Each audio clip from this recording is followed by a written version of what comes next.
Hi, my name is Mike and welcome to my new video channel.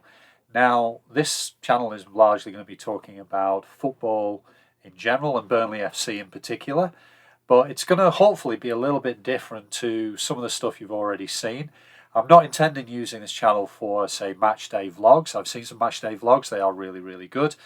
You may have heard me on podcasts. I enjoy doing podcasts, but podcasts and vlogs, they work to a particular moment in time, a particular match, a particular weekend, and a particular format. And what I want to kind of do is something a little bit different. I want to talk about a subject. You may have kind of seen my blog. You may have read some of the stuff I wrote about Sean Dyche. I kind of wanted to do more of that, but I don't really have the time. I have an incredibly busy life, and I don't really have the time to sort of write as much as I used to. So what I thought was I'm going to create a video channel here where I'm going to talk about a subject which is probably to do with Burnley FC for 5 to 10 minutes, and just get my thoughts down out there for people to see. If you like it, great. If you hate it, okay, that's the way it goes. But that's kind of the sort of thing I'm looking to do. So for the first video, I thought I'd talk about the upcoming derby game against Blackburn Rovers. Now, this is the most anticipated fixture of the year for most Burnley fans. I've got to be honest, I'm not going to be there, and I'm not disappointed about that. I'm not disappointed because I really hate the derby game experience. I think the atmosphere is absolutely horrible. I think the football is not particularly entertaining. But most of all, I think the sort of before hype, the after, it's just such a horrible experience from start to finish. It's not fun. I go to football to enjoy myself, to de-stress, to relax. Well, not relax when you're watching a team like Burnley who break your heart so often, but to actually just enjoy my time at the match. And the derby games are definitely not that. So I can't actually make it. And when I realised I couldn't make it, I have a prior commitment. That prior commitment was set for that particular weekend about 6 months ago. It's not a commitment I'm willing to break. So when I realised that the derby game is going to be on that same weekend, I was disappointed, but I wasn't upset or angry or trying to change things. But that's not the reason I'm talking about the scheduling of the derby game. Because with inevitability, the hype has already started, and there was a furore, there was a flap, whatever you want to call it, about the scheduling. And who saw this coming? Well, anyone who was paying attention. Because the day the fixtures released, obviously we're looking for the Blackburn game. Saturday, November the 12th, that's Remembrance weekend. Now, I knew this was coming when the fixtures were released at the end of, June? Start of July? How come nobody else saw this happening? I'm not saying the EFL are the most incompetent league in the world, but they're probably in the top 5. And scheduling the derby game for the Remembrance weekend is the sort of thing that was just totally avoidable, because the game was always going to be moved. Do you know when the last time that Burnley played Blackburn in a league game on a Saturday at 3 p.m? It was Saturday the 9th of October 1965. I wasn't born then, and I am not a young man. This game has not been played at 3 p.m. on a Saturday for over 50 years. It is inevitably going to get moved for 2 reasons. The first is television, and the second is policing. So it was never going to be Saturday the 12th. Now, being in the Championship, Sky would have loved to move us to, the Friday at 8 p.m, but the police are never going to stand for that. Police hate these games anyway. They would actually prefer the game to be played on a Wednesday at 7 a.m. because that is the least risk for them. So we have to have a compromise. It's not going to be played at Saturday at 3 p.m. It's not going to be played Friday at 8 p.m. So it's going to be the Sunday, and it's going to be Remembrance Day. And it's not going to be at 4 in the afternoon because the police are going to want it as early as possible. So it was originally scheduled for 12 p.m. And then after the big flap, it was scheduled for 12:30 p.m. And the reason for the schedule and the reason for the flap is to do with the Remembrance Day ceremonies. I'm not doing this video to sort of talk about, be disrespectful to Remembrance Day, to the ceremonies, to the people who in the armed forces, to the people who died in the various wars that that have been fought. Remembrance Day or the Remembrance Day ceremonies are a solemn moment to be respectful for those who have given their life and their service to the country. I get that.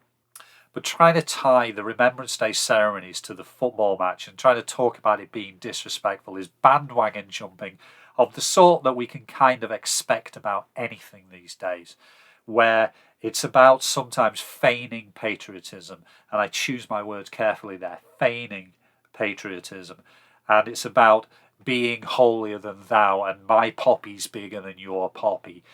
So frankly, scheduling the game for 12:30 isn't going to make the slightest bit of difference. The number of people who are going to be at the match is 21,000. It is a sellout. It kicks off at 12:30. How many of those people were planning to actually go to a Remembrance Day ceremony at 11 a.m? Let's be optimistic. 200? 300?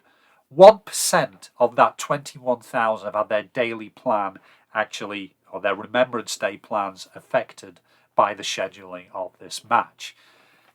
The sort of people who are complaining about our boys, be disrespectful to our boys and all that kind of thing, they are going to be in the pub at 11 a.m. or even earlier when doors open. And I would love to see, every pub around Turf Moor suddenly fall silent at 11 a.m., but I'm not particularly putting my money on it.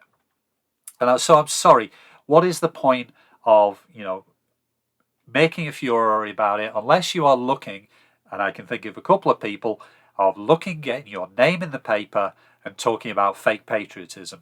There was a quote from a former MP who said, and I quote him exactly, "Sky should be ashamed to even put the game on that day." Oh, really? Okay. Well, considering the policing and all that kind of stuff, it was going to get moved. That was inevitable.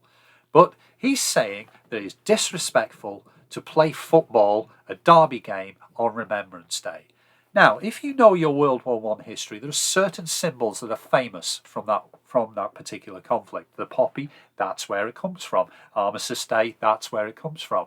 At school, I was taught poetry, the wonderful poetry of Wilfred Owen, Dulci est decorum est pro patria mori. But one other thing that is very, very famous about happening during World War I was on Christmas Day, when the two sides stopped fighting and played a game of football.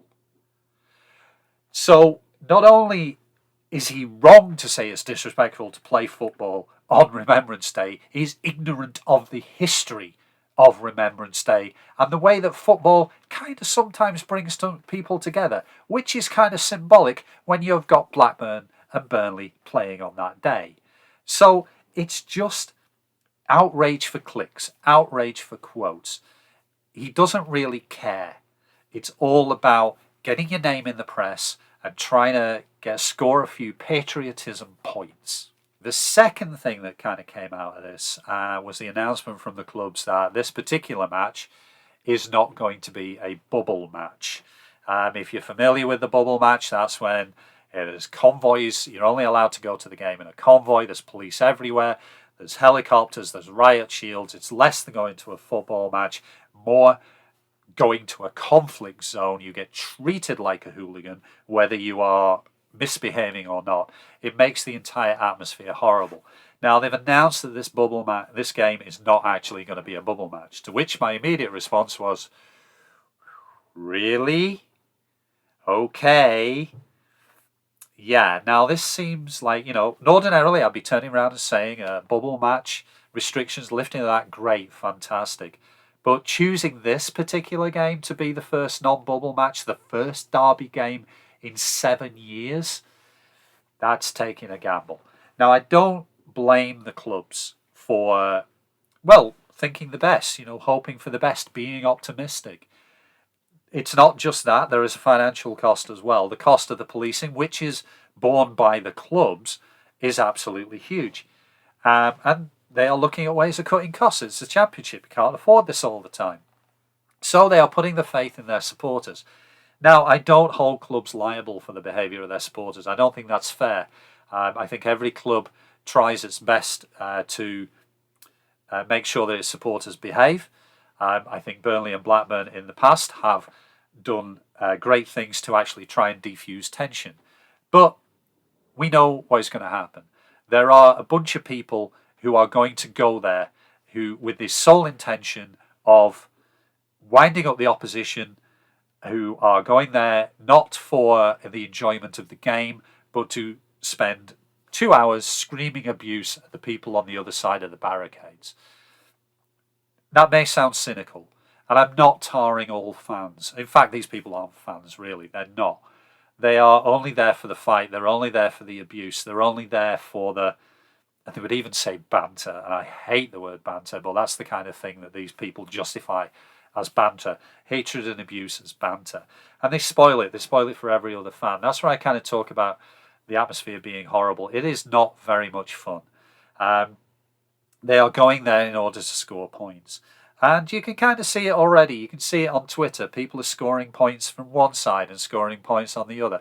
I'll tell you now, there are people who are going to sing the songs about certain people in Blackburn that are incredibly bad taste. And the Blackburn fans are going to sing certain songs about a certain people in Burnley, and those are incredibly bad taste. And then they're all going to go on the internet and claim the moral high ground because they started it. It's ridiculous. Talking about the Remembrance Day stuff, some people are going to start the Remembrance Day by pouring a pint of lager onto their cornflakes because it's a lunchtime kickoff. They need to get their 7 pints in because that's the essential part of the match day experience, is to be so smashed that you can only just throw abuse at other people. So I hate to be cynical. I hate to be pessimistic about these things, but I think that not making this a bubble match is a brave, brave move that has a very high chance of ending in failure. And you'll notice I've been saying this bubble match because if it does end in failure, then I can actually tell you, I guarantee you that the reverse fixture at Ewood is going to be a bubble match because it's been shown that the two sets of fans cannot behave. How long are we keeping the Blackburn fans stuck in the cricket field afterwards? Are we even going to be able to get the home fans out if there's a Clarets victory? And God hope there is, because I really want there to be, obviously. But, how long are you going to stay behind wanting to actually give it some to Blackburn fans who are going to be understandably annoyed that their team have lost? So I don't particularly hold out very much hope for this game going off peacefully. I hope I'm wrong. I'm normally an optimist. I'm normally an optimist about Clarets, about football in general. But I really think that this being a bubble match or non-bubble match for the first time in 7 years is a risk that has a fairly high chance of blowing back. I hope I'm wrong. I hope in a month's time I'm doing a video where we can say it was actually a great day, a great result for the Clarets, and trouble didn't occur. But I've got to be honest, I'm not particularly optimistic about this because it's bitter experience. We've seen the way that people behave at games. We don't know. I don't know.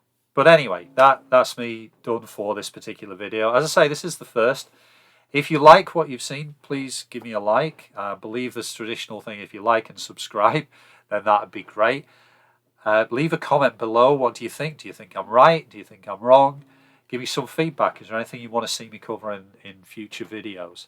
Well, thank you for listening, and up the Clarets.